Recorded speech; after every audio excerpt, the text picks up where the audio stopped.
Welcome to the kill-death ratio, where I count every kill and every death. Today, I'm playing The Last of Us Left Behind, released in 2014 as a non-linear expansion to the original game. We play as Ellie in Colorado after Joel is gravely injured and back in Boston 3 weeks prior to the events of the first game. Left Behind is short, but packed full of all the same things that made the main game so widely acclaimed. It gives us some backstory for Ellie that was only touched on in the first game and fills in some gaps between the fall and winter sections that weren't exactly needed but certainly appreciated, as I'll take any excuse to dive back into this world, so let's go. I choose moderate difficulty and the game opens with a brief recap of the events from the University of Eastern Colorado, but then we see Ellie sleeping on a bed when she's viciously attacked by her friend Riley, who gets thrown to the ground in Ellie's surprise. I thought I was bitten. I know.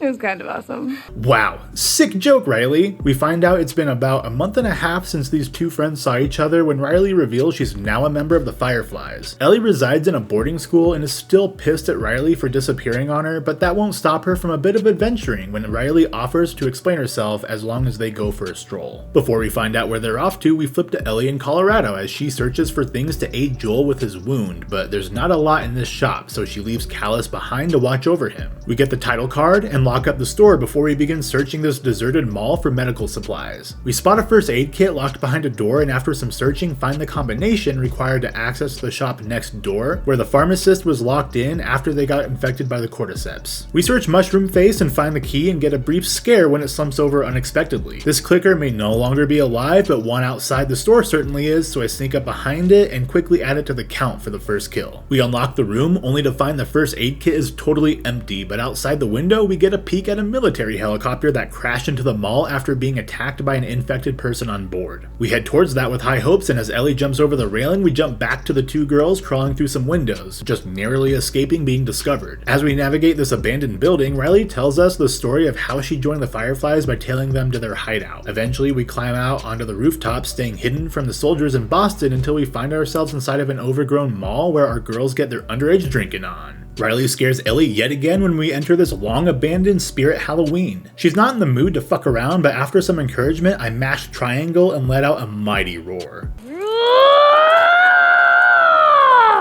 Then I spot the Magic 8 skull and Ellie asks the real important questions. Am I ever gonna get to play a video game?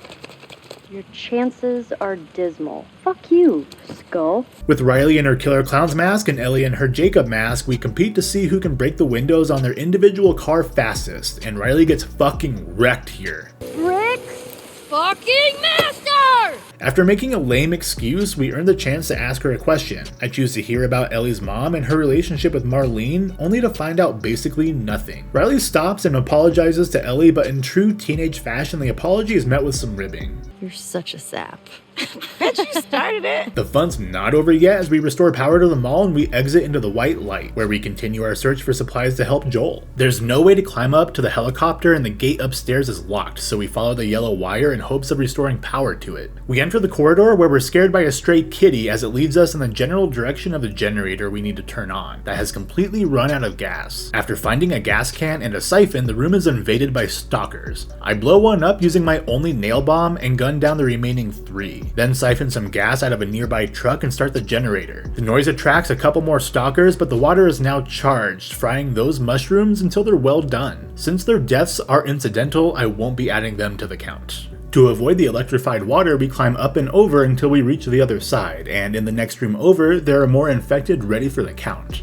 My Molotov fails to bring any of them down, so I resort to blowing 3 of them up with a nail bomb when suddenly this motherfucker comes running up on me and gets a Molotov to the face. This noisy clicker comes screaming all the way across the shop until it passes my location where I can jump on its back and shut it up for good. As I re-enter this spot, another couple clickers come clacking in, blocking me from the helicopter. I sneak up on and kill both before unlocking the door and jumping into the chopper to find a fully loaded first aid kit before we cut back to Ellie and Riley, where we watch as Ellie gets to ride a carousel for the first time, and as soon as Riley gets on it, it dies. But she ensures the fun doesn't stop here when she pulls out a pun book and they start slinging them punny jokes. What did the cannibal get when he showed up to the party late?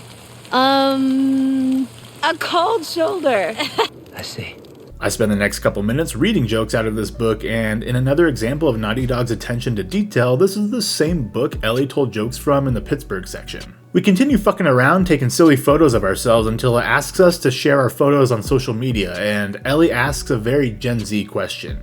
What's a Facebook? It refuses to print their pictures, so Riley gets aggro and breaks the thing, so we head up the escalators into an arcade, and the old skull was right because none of these games work anymore. Psych, it's wrong because we play the turning in our imagination as Riley narrates and does a much better job than what I'm doing in this video. Neil Druckmann originally came up with the idea for the turning in college. It was about a police officer with a heart condition protecting a little girl during a zombie apocalypse. Does that sound familiar? Ellie starts getting cold feet and wants to head back to boring ass school, but Riley is hesitant, revealing the Fireflies are moving her out of Boston the next day. That news upsets Ellie, so Riley backs off to go examine the source of some music. Ellie follows, only to be spied upon by some creepy ass mannequins. Look, I've played Condemned and I'm never trusting these things again.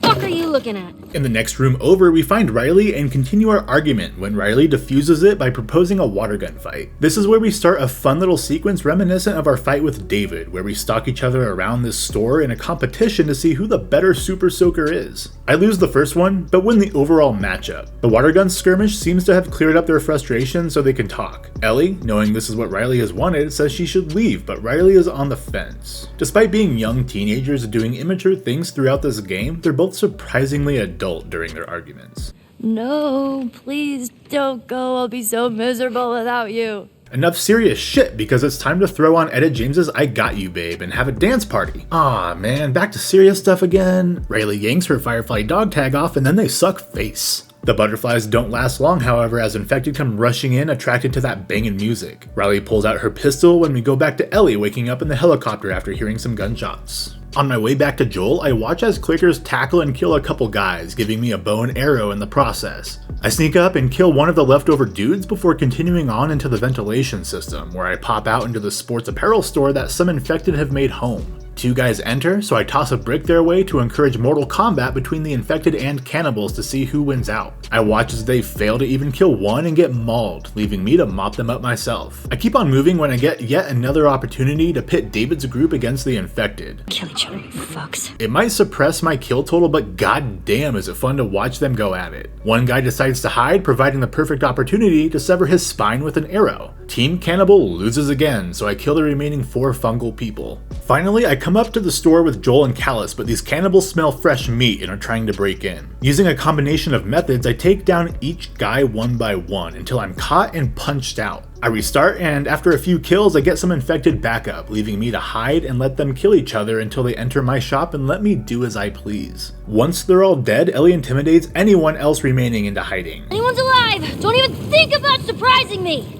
You line up like your friends, you hear me? She closes the shutter door as it cuts to black and a gunshot, and we rejoin Ellie and Riley in Boston as the infected chase us. One grabs a hold of my ankle and gets a boot to the fucking face, but Riley is in trouble, so I sprint at her attacker and trigger the kill with a QTE. But like our Pittsburgh assailants, I won't add that one to the count since Ellie stabbed the shit out of it in a cutscene. The race continues, and as we're about to escape out of reach, the scaffolding tips over, sending Ellie crashing to the ground and into the reach of a runner. Riley jumps down and saves Ellie, but then another runner tackles her, giving Ellie a chance to save Riley in an absolutely brutal kill that I can't add since it occurred in a cutscene. With our adrenaline wearing off, both girls find bite marks on their bodies, and then we fast forward to Ellie in Colorado again nursing Joel's wound. We see the girls sitting together weighing their options. Option 1 is out of the door as Riley tosses her gun away, so we go with option 2, spending our remaining hours together as the infection settles in and we hear a quote Ellie recites at the end of the original game. Let's just wait it out. You know, we can be all poetic and just lose our minds together. The game ends there, with us knowing that Riley dies and Ellie continues on as we check the final numbers. I finished this expansion with 40 kills total and just 1 death, with an even 50-50 split of infected and humans killed. That makes my kill death ratio an easy 40. I wrapped this game up in 2 hours and 2 minutes, which means I average a kill about every 3 minutes and a death every 2 hours. Left Behind is a fantastic little expansion that adds some context to Ellie's story and shows just how much Ellie cares for the people she loves. She's a tough ass person and we'll get to see even more of that next time as I play through The Last of Us Part 2. I'll see you there. I'm King Deschain, signing off for now.